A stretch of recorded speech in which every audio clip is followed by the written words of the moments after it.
मेरा नाम शाइस्ता है। मेरा संबंध अलीगढ़ के एक छोटे से शहर से है।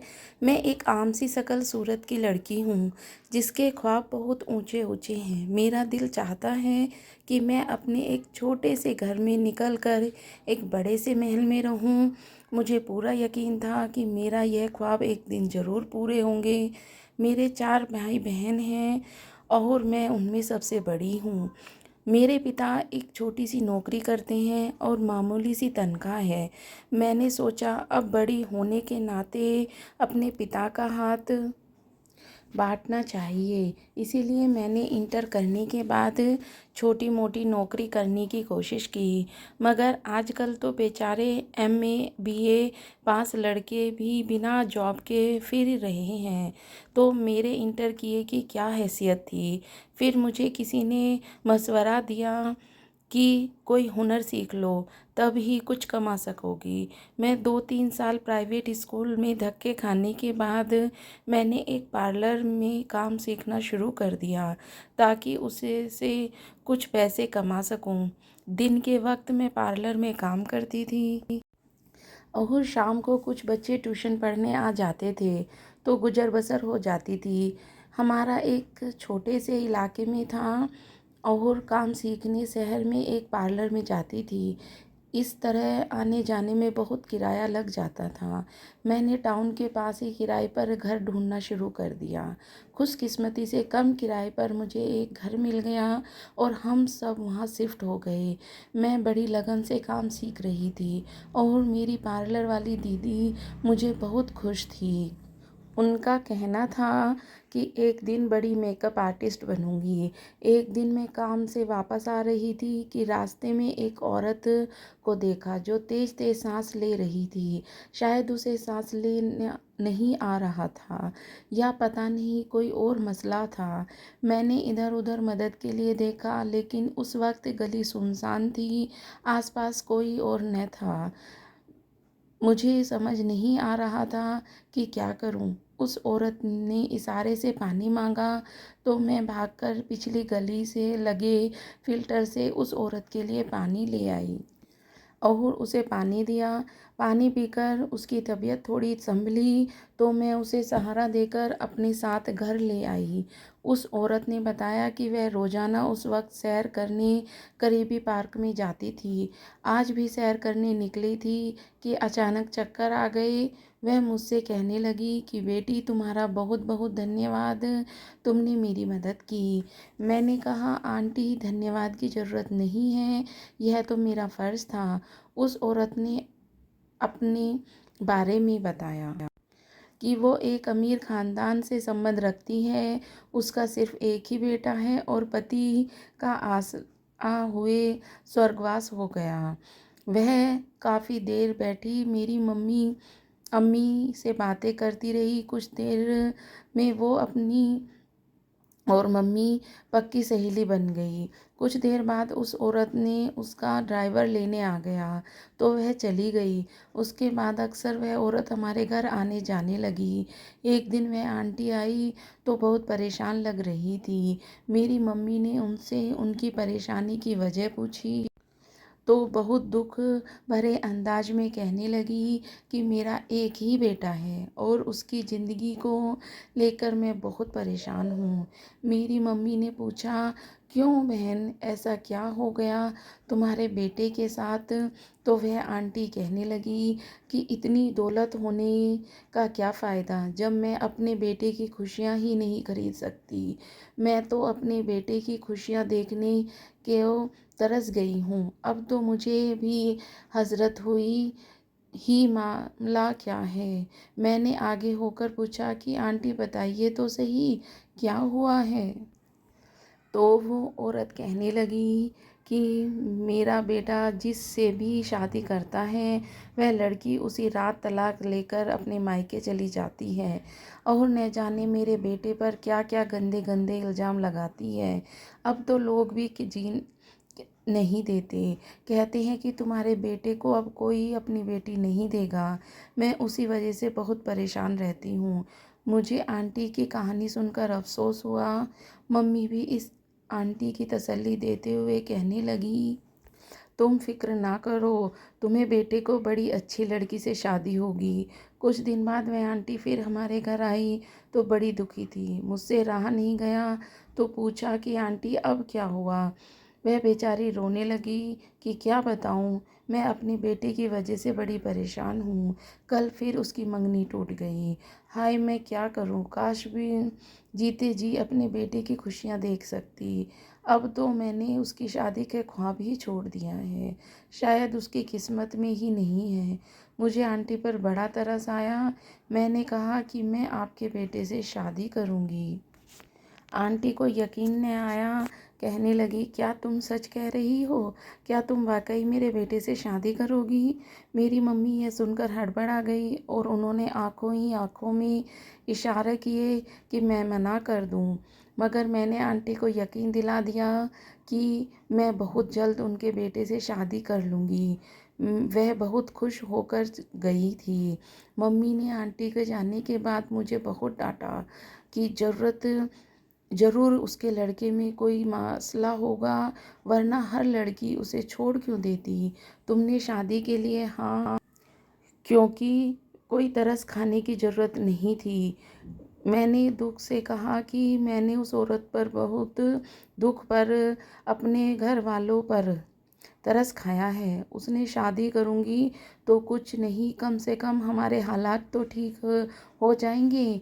मेरी शादी वैसे भी कहीं ना कहीं हो तो होनी ही है, ना तो उस आंटी के बेटे से क्यों नहीं। मम्मी को भी मेरी बात समझ आ गई। वह भी ना चाहते हुए भी राजी हो गई। मेरी सास तो इतनी खुश थी कि जिसकी कोई हद ही नहीं थी। जब वह तारीख लेने आई तो अपने साथ इतनी मिठाई लाई कि बाद में हमारे पूरे मोहल्ले में बांटी थी। मेरी होने वाली सास ने मेरे लिए बिल्कुल वैसा ही जोड़ा दिया था जैसे मैं अपनी शादी में पहनना चाहती थी। वह जोड़ा पूरे 1 लाख का था, लेकिन उसे पैसों की कोई परवाह नहीं थी। उसकी इन हरकतों को देखकर मेरी मम्मी मुझसे कहने लगती थी कि अभी भी वक्त है, सोच लो, ज़रूर उसके बेटे में कोई बड़ा मामला है। मगर मैं जुबान दे चुकी थी और पलट नहीं सकती थी। शादी के दिन मेरी पार्लर वाली दीदी ने मुझे तैयार किया। मैं दुल्हन बनकर हसीन लग रही थी। मेरी सास ने मेरे लिए बड़े अच्छे इंतजाम किए थे। शादी हॉल को देख तो मेरी आंखें फटी की फटी रह गई। मैंने सर्द आहें भरकर सोचा, हाय सारे ख्वाब पूरे हो रहे हैं। एक खूबसूरत घर, गाड़ी, माल दौलत है तो काश दूल्हा भी मेरी पसंद का होता, मेरे ख्वाबों का राजकुमार होता तो कितना अच्छा होता। मैंने शादी करने का फैसला तो कर लिया था, मगर मैं बिल्कुल नहीं जानती थी कि मेरी शादी किससे होने वाली है, लड़का कैसा दिखता है, उसका मांझी क्या है। मुझे बस अपने घर वालों का पेट पालना था और उसके लिए मुझे शॉर्टकट रास्ता यही लगा था। मगर जब मैं दुल्हन बनकर उस घर में आई तो पहली बार मैं सोचने पर मजबूर हुई कि आखिर ऐसी क्या बात है कि उस शख्स की चौथी पत्नी बनने जा रही थी। मेरी सास मुझे कमरे में छोड़ गई। मेरे दिल में अजीब अजीब से ख्यालात आ रहे थे। रात के 2 बजे मेरा पति कमरे में दाखिल हुआ। मैंने सर उठाकर उन्हें देखा। उनकी पर्सनैलिटी देखकर मेरे मुंह में उंगली दबा ली। वह बहुत ही हैंडसम लड़का था, लेकिन मेरे रोकने की वजह यह नहीं थी। वह दरअसल मैं उसे पहचान गई थी और मैं किस्मत के हेर फेर का बड़ा हैरान थी। उसने पहले मैं उसे कुछ कहती उसने अजीब हरकत की जिसे देखकर मैं कदमों तले ज़मीन निकल गई। उसने एक हाथ नचाकर कहा, तेरी खैर होए, यह लिपस्टिक का रंग बिल्कुल भी अच्छा नहीं है। तुमने मेकअप किससे करवाया था? जिससे भी करवाया है उसने ठीक से बेस नहीं लगाई। फिर जरा नज़ाकत से चलता हुआ वह बेड तक आया। मेरे होश उसकी हरकतें देखकर ख़राब हो गए। अब एक हाथ कमर पर रखकर अजीब से अंदाज में मेरे मेकअप पर तकमीने झाड़ रहा था। मैं उसे पहचान गई थी। वह मशहूर मेकअप आर्टिस्ट मनीष था। मगर यकीन नहीं आ रहा था कि यह मेरा पति है। मैं जल्द से कमरे से बाहर निकलकर भागी और दूसरे कमरे में जाकर कुंडी लगा ली। मैं गहरी सांस लेते हुए बेड पर बैठ गई। मैं पागल होने वाली हो गई थी, यह सोच सोच कर कि वह मेरा पति बन चुका है। मैंने कभी ऐसा ख्वाब में भी नहीं सोचा था कि जिस शख्स को मैं भुला चुकी हूँ वह अचानक इस तरह मेरे पति के रूप में मेरे सामने खड़ा होगा। उसे मैं 2 साल पहले से जानती थी। यह उन दिनों की बात थी जब मैं इंटर के बाद एक स्कूल में नौकरी करनी शुरू की थी। वह स्कूल तो काफ़ी बड़ा था, अमीरों के बच्चे वहाँ पढ़ते थे, मगर स्कूल का मालिक बहुत कंजूस था। उसने मेरी तनख्वाह बहुत कम रखी थी।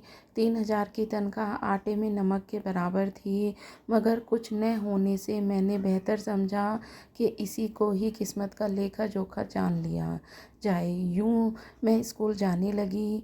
वहाँ मैं नर्सरी क्लास की टीचर के साथ हेल्पर के तौर पर पढ़ाती थी। मेरा काम ज़्यादातर छोटे बच्चों को संभालना और डायरी लिखना था। छोटे छोटे बच्चों में मेरा दिल लग गया था। एक बच्चा रोहन मुझे बहुत क्यूट लगता था। मैं उसका बहुत ख्याल रखती थी। एक दिन उसे ड्राइवर लेने न आया तो प्रिंसिपल ने मुझे कहा, इस बच्चे के घर पर कॉल कर दो। मैंने रिकॉर्ड से उसकी मम्मी का नंबर निकाला और उन्हें फ़ोन करके कहा कि काफ़ी देर हो गई है, आपका ड्राइवर अपने बच्चे को लेने नहीं आया। तो उसकी मम्मी कहने लगी कि मैं अपने भाई को भेजती हूँ लेने। सारा स्कूल खाली हो गया था। मैं रोहन की खातिर रुक गई थी कि उसे लेने कोई आए तो मैं भी जाऊं।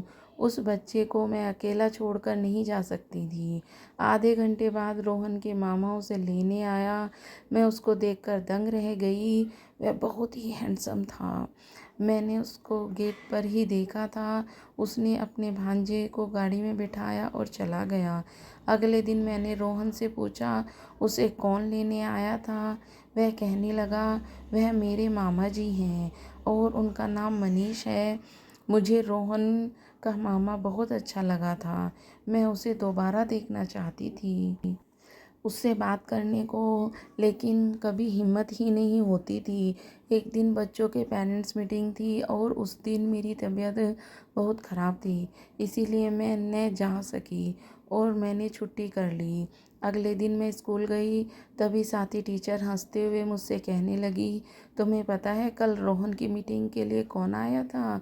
मैंने पूछने पर कहने लगी, उसका मामा आया था। बल्कि पता नहीं वह मामा था या किन्नर था। इतना कहकर वे ऊंची आवाज़ में हंसने लगी। मैंने हैरत से पूछा कि ठीक तरह से बताओ। तो कहने लगी, रोहन का मामा अजीब तरह से बोल रहा था और लड़कियों की तरह हाथ नचा नचा कर बातें कर रहा था। साफ लग रहा था वह लड़का नहीं बल्कि उनसे। इतना कहा तो मैंने उसे टोकते हुए कहा कि बस करो। फिर मैं उसकी बात सुने बगैर ही वहाँ से उठ खड़ी हुई, क्योंकि मुझे उसके बारे में ऐसी बातें बुरी लग रही थी। पता नहीं क्या सच था और क्या झूठ, मगर उसके बाद से वह कभी रोहन को लेने नहीं आया। मेरे बारे में उस टीचर से पता लगा था कि मैं मनीष को पसंद करती हूँ। फिर उसने बाकी टीचर को भी बता दिया। मैं टीचर मेरा मजाक उड़ाती थी और मुझे ताने देती थी, देखो एक लड़की एक किन्नर को पसंद करती है। और मैं उससे लड़ पड़ती थी कि ऐसा न कहो। मुझे उस टीचर की बात पर भरोसा नहीं था, इसीलिए मैंने तंग आकर वह स्कूल ही छोड़ दिया। मेरी ख्वाहिश थी कि मैं एक बार अपनी आंखों से देख लेती कि क्या सच है और क्या नहीं। मुझे उसके घर का भी पता नहीं था। मेरा दिल बहुत बेचैन था कि उसको कैसे देखूं, कैसे मालूम करूं कि वह टीचर ठीक कह रही थी या नहीं। एक दिन मैं अपने दोस्त के घर गई हुई थी। जब मैंने उसके कमरे की खिड़की से बाहर देखा तो वह बाहर लॉन में बैठा हुआ था। मैं उसे देखकर हैरान रह गई थी। फ़ौरन अपनी दोस्त से पूछा कि यह कौन है? कहने लगी, मेरे भाई का दोस्त है। मेरा भाई और यह मेकअप आर्टिस्ट बनने का इरादा कर रहे हैं। बेचारा वह है, तुम समझ तो गई होगी। मेरी दोस्त के रूखे से अंदाज से कहा। मैंने गौर से बाहर देखा तो वह हाथ हिला हिला कर बात कर रहा था, जैसे औरतें करती हैं। मुझे उस टीचर की बात सच लगी और मेरी दोस्त भी कह रही थी कि वह लड़का नहीं बल्कि कुछ और था। मैंने मायूसी से मुंह फेर लिया। उस वक्त मुझे अपने आप से नफ़रत महसूस हुई कि मैं किससे प्यार करने लगी थी। उस दिन के बाद मैंने उसे अपने दिलो दिमाग से निकाल दिया था। बाद में मुझे अपनी दोस्त के ज़रिए ही पता चला कि वो एक मेकअप आर्टिस्ट बन गया है। मैं पूरी तरह से एक लड़की थी और मेरा हक था कि मैं पूरे मर्द से शादी करती, ना कि उस जैसे इंसान से जिसे दुनिया अजीब अजीब नामों से पुकारती है। मैंने शुक्र किया कि मैंने वक्त रहते अपने आप को रोक लिया। बाद में भी मेकअप के सेमिनार में उसे एक दो बार देख चुकी थी। मेरा शक यकीन में बदल चुका था कि वह वही था जो मुझ समेत पूरी दुनिया समझ रही थी। कमरे में दरवाजे में दस्तक हुई तो मैं चौंक कर उठ बैठी। मैंने सोच सोच कर दिमाग फटा जा रहा था कि मैं शादी किससे हुई। मैंने बैठे बैठे ही चिल्लाकर पूछा, कौन है? मेरी सास ने आवाज़ आई, रवीना बेटी मैं हूँ, दरवाज़ा खोलो। मैंने गुस्से से कहा, आपने मेरे साथ धोखा किया है, चली जाए यहाँ से। मैं दरवाज़ा नहीं खोलूँगी। मैंने सोचा था हो सकता है कि आंटी के बेटे को कोई बीमारी हो, इसी वजह से मैंने शादी के लिए हाँ कर दी थी। लेकिन जो निकला कम वह मेरे जैनो गुमान में भी नहीं था। इसीलिए मुझे तुम पर बहुत गुस्सा है। कम से कम तुम मुझे अपने बेटे के बारे में बता देती। मेरी सास रोते हुए कहने लगी, भगवान का वास्ता हमें बेइज्जत ना करो, पूरा घर मेहमानों से भरा हुआ है, हमारी इज्जत यूँ खराब ना करो। उनकी इस बातें सुनकर मैं चुपचाप उठकर दरवाज़ा खोल दिया। मैंने ही शादी के लिए हाँ की थी, अब मुझे ही भुगतना था। मेरी सास मुझे देखते ही कहने लगी कि ऐसा कुछ नहीं है जैसा तुम समझ रही हो, मेरा बेटा बिल्कुल ठीक है। मैंने गुस्से से कहा, अब तो आप यही कहेंगी ना?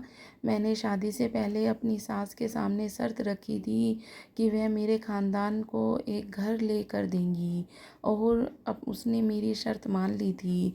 अब जब मैं खुद सौदेबाजी की थी तो मैं अपने हक के लिए खड़ी भी नहीं हो सकती थी। मैंने अपनी किस्मत को कोसते हुए वापस दरवाज़ा बंद कर लिया और जैसे ही बेड की तरफ देखा तो कमरे के दूसरे दरवाजे से दाखिल होकर मनीष चुपचाप बेड पर बैठा हुआ था। अगर कोई उसे यूं देख लेता तो उसकी खूबसूरती पर कोई भी अपनी बेटी के लिए अपना घर तक कुर्बान कर देता, मगर उसे भी पता न चल पाता कि वह असल में कौन है। मैं भी उसकी शकल सूरत से ही तो प्रभावित हुई थी। अब कुछ नहीं हो सकता। मैं बेड के किनारे पर जाकर बैठ गई। मुझे अपनी तरफ करके कहा कि तुम भी मुझे छोड़कर जाओगी ना, जैसे सब छोड़ जाते हैं। अब की बार उसकी आवाज़ बड़ी अलग थी, खूबसूरत और मर्दाना, लेकिन मैं जानती थी कि ये उसकी असल हकीकत नहीं है। हम बिना सोचे समझे जिस अंदाज से बात करने के आदी होते हैं वही हमारी हकीकत होती है। उसकी भी वही हकीकत थी। लड़कियों की तरह हरकतें और बातें और नज़ाकत में उसे क्या बताती कि मैं चाहते हुए भी उसे छोड़ नहीं सकती थी। मैं बड़े दावे करके अपनी ज़िंदगी में शामिल हुई थी। मैंने शादी एक जुआ खेला था जिसमें हार सरासर मेरी थी। अपने घर वालों को तो मैं अच्छी ज़िंदगी दे चुकी थी, अब मेरा पता नहीं क्या होना था। मैं उसे जवाब दिए बगैर एक तरफ सिमट कर सो गई। रात को ख्वाब में भी यही आता रहा कि मेरे हर तरफ मजाक बन रहा है। मैंने किससे शादी कर ली? मैं सुबह उठी तो मुझसे भी पहले ही उठ चुका था। वैसे तो उठते बैठते और चलते फिरने में अंदाज से वह बेहतरीन मर्द था, लेकिन जब बात करता तो उसका पोल खुल जाता था। उसने हीन सी महसूस होने लगती थी। मैं पार्टी के लिए तैयार होने लगी। तो उसने इजहार किया कि आज के फंक्शन के लिए मेरा मेकअप खुद करेगा। मैं चुपचाप उसके सामने बैठ गई। उसने मुझे इतना खूबसूरत तैयार किया कि हर कोई देखता ही रह गया। लोगों ने मुझे देखा तो मेरे भाग्य से जलने लगे, लेकिन कुछ लोग मुझ पर हंस भी रहे थे कि बेचारी लड़की की किस्मत देखो, उसे मिला भी तो कौन। मैं बहुत डिप्रेशन में थी कि मैंने अपने साथ क्या कर लिया है। मेहमानों के जाते ही मैंने अपना कमरा अलग कर लिया। मैं हरगिज उसके साथ रहना नहीं चाहती थी। मेरी सास ने मुझे कुछ न कहा, क्योंकि मैंने उसे साफ कह दिया था कि अगर वह इस मामले में कुछ बोलेगी तो उसकी पहली बहू की तरह मैं भी घर छोड़कर चली जाऊंगी। फिर मेरी सास ने मुझे कुछ नहीं कहा। मैं अपनी मर्जी से सोती जागती थी और मेरी हर मुमकिन कोशिश होती थी कि उसके किन्नर बेटे की शक्ल तक न देखूं। उसकी इज्जत के लिए इतना ही काफ़ी था कि मैं उस घर में मौजूद थी। मेरी दो नंदे थी, उन्होंने भी मुझे बात करने की, समझाने की बहुत कोशिश की। आखिर मायूस होकर वह अपने घरों में वापस चली गई। एक दिन मैं किचन में अपने लिए खाना लेने गई तो अपनी सास के कमरे के सामने से गुजरते हुए मुझे अपना नाम सुनाई दिया। मैं ठिठक कर रुक गई और कान लगाकर सुनने लगी। मेरी सास अपने बेटे यानी मेरे पति से कह रही थी कि तुम रवीना को सच बता दो, और वो इनकार कर रहा था कि नहीं, अगर उसको बताया तो वो चली जाएगी और मुझे छोड़कर चली जाएगी। मैं हैरत में सोचने लगी कि उन लोगों ने अभी भी मुझसे कुछ छुपाया हुआ था। मैंने और सुनने की कोशिश की, मगर अब वे चुप हो गए थे। मैं फिर वापस अपने कमरे में चली आई। अब उस सच को कैसे पता करूं जो उन माँ बेटे ने मुझसे छुपाया हुआ था। उसके लिए मुझे अपने पति के कमरे में रहना पड़ना था, ताकि मुझे सच्चाई का पता चल सके कि वह क्या करता है। मैंने अपना सामान उठाया और पति के कमरे में शिफ्ट हो गई। उसे मैंने सख्ती से कह दिया था कि मुझसे दूर रहा करे। एक दिन वह फ़ोन पर किसी से बात कर रहा था कि मैं 10 मिनट में आता हूँ। वह घर से निकला तो मैं भी उसके पीछे निकल खड़ी हुई कि अब यह कहाँ जाता है। वह एक प्राइवेट क्लिनिक में दाखिल हुआ था, जिसके दरवाजे पे लिखा था कि मर्दाना मर्ज का इलाज किया जाता है। मैं सोचते हुए हैरान थी कि वह यहाँ किस सिलसिले में आया है। फिर सोचा कि मर्द होगा तो मर्दाना मर्ज का इलाज कराने ही आएगा, ना कि वापस आ गई। कुछ दिनों बाद मेरी छोटी नंद के यहाँ बेटा हुआ तो उसने एक पार्टी रखी। हम उस सबके घर वालों को बुलाया। मैं जाना तो नहीं चाहती थी, मगर मम्मी के मजबूर करने पर चली गई। मम्मी ने कहा शादी की है तो निभाना तो भी सीखो। अब वह जैसा है जो है तुम्हारा पति है, उसकी इज्जत और कदर करो। मम्मी की वजह से मैं उसके साथ अपने नंद के बेटे के होने की खुशी में आ गई। वहाँ मुझे वही स्कूल वाली टीचर मिली।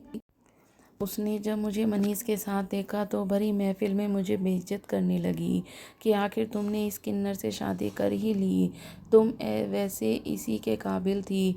मैं उसकी बातों और अपनी बेइज्जती को बर्दाश्त न कर सकी और भागते हुए घर वापस आ गई।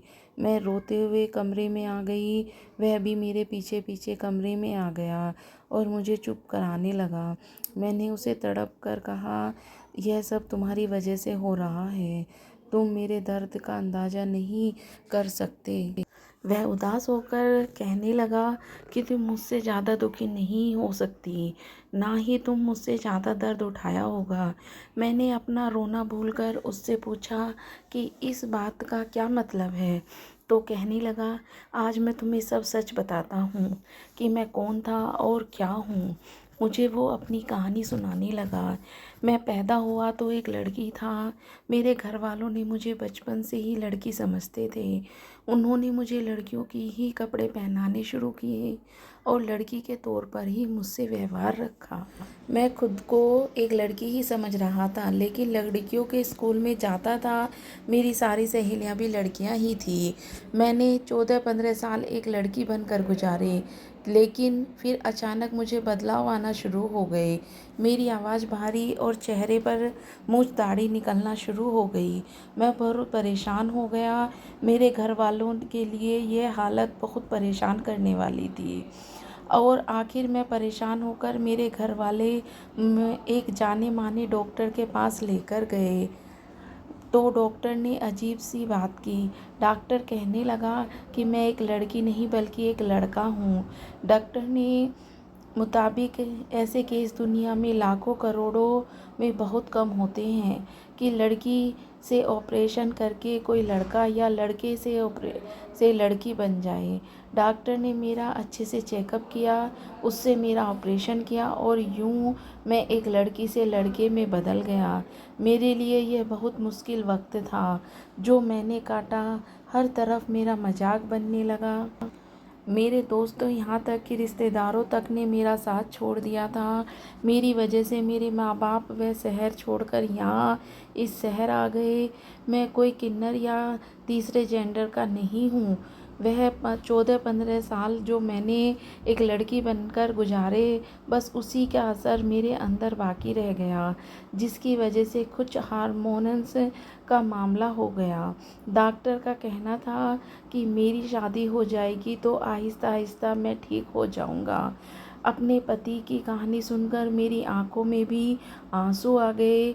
वाकई उनकी आजमाइश मेरे दर्द और परेशानी से कहीं बड़ी थी। मैंने उनसे माफ़ी मांगी और कहा कि मुझे माफ़ कर दो। मैं इस सब में तुम्हारा साथ दूंगी, तुम्हारे साथ रहूंगी। मेरा दिल खुशी से झूम रहा था और मेरी सोई हुई मोहब्बत फिर से जागने लगी थी। मुझे अपने पति की हकीकत पता चली तो मैं बहुत खुश हुई और वह कोई किन्नर या हिजड़ा नहीं था। उससे कोई नुक्स या खराबी नहीं थी, बल्कि वह एक बीमारी का शिकार था। मैंने उसका बाकायदा इलाज करवाना शुरू कर दिया। इसके अलावा मैंने पूरा एक साथ उसका प्रैक्टिस करवाई और बातों के दौरान हाथों में कैसे कंट्रोल में रखना है उन्हें यह भी सिखाया कि कैसे धीमे और अच्छे अंदाज में बात करनी है। मेरी मेहनत और दवाइयाँ रंग लाने लगी और बहुत जल्द ही ठीक हो गया। अब वह पूरे मर्द की तरह बात करता। एक मशहूर मेकअप आर्टिस्ट था। उसके अंदर आने वाले सब बदलाव ने उन्हें प्रसिद्ध ऊंचाइयों तक पहुंचाया। लोग उन्हें पहले से ज़्यादा चाहने लगे। 2 सालों तक वह पूरी तरह से बदल गया था। उसकी वह सारी आदतें जिसकी वजह से लोग उसे शक करते थे, वह अब ख़त्म हो गई थी। अब वह भी आम मर्दों की तरह एक मर्द था। वह सारी लड़कियां जो उससे दूर भागती थी अब उसके आसपास मंडराने लगी थी। लेकिन मनीष किसी की तरफ ध्यान नहीं देता। वह बस मेरी ही परवाह करता था और मुझसे ही मोहब्बत करता था। शादी के 3 साल बाद हमारे घर बेटी का जन्म लिया तो सबके मुंह बंद हो गए। कुछ जलने वाले लोग जो अभी भी गलत बातें फैलाते थे, उनके मुंह पर मेरी औलाद की सूरत में ईश्वर ने जैसा तमाचा रसीद किया था। मेरी सास मेरी भलाई लेती नहीं थकती थी कि मैंने आकर उसके बेटे की ज़िंदगी बदल दी। वह सबके सामने कहती थी कि मेरी बहू ने मेरे घर को स्वर्ग बना दिया है। मैं ईश्वर का लाख लाख धन्यवाद करती थी जिसने मेरी मोहब्बत की लाज रखी थी, मुझे रुसवा होने से बचा लिया था और मेरे सब ख्वाबों को पूरा किया। तो दोस्तों, आपको मेरी ये कहानी कैसी लगी मुझे एक कमेंट करके ज़रूर बताना। और जैसी मेरी मोहब्बत सफल हुई, मैं चाहूँगी हर एक की मोहब्बत ऐसे ही सफल हो।